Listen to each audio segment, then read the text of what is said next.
Wala po ang magmotor sa gabi o mag-ride ng tricycle o anumang klase ng motorsiklo nang walang reflectorized vest.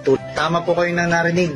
Bawal na po ang magmotor sa gabi nang walang suot na reflectorized vest. Katulad po nito. Kung ikaw po ay nagbabalak na dumaan sa national at provincial road, ay kailangan po natin magsuot ng reflectorized vest. Ito ay sa pagitan ng alas 6 ng gabi hanggang alas 6 ng umaga. Ito po ay magsisimula sa August 15. Ulitin po natin, August 15, mula alas 6 ng gabi hanggang alas 6 ng umaga. Sa unang offense po, pag ikaw ay nahuli, ay warning lamang po ang aming ibibigay.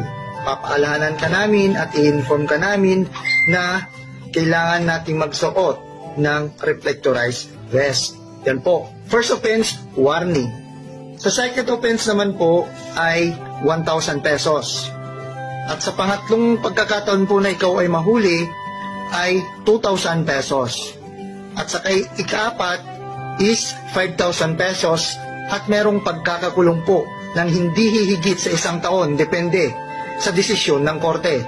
Kapag ikaw ay may backride, kailangan po yung backride mo po is meron din po siyang suot na reflectorized. Kapag naka-e-bike ka, kailangan nakasuot ka din.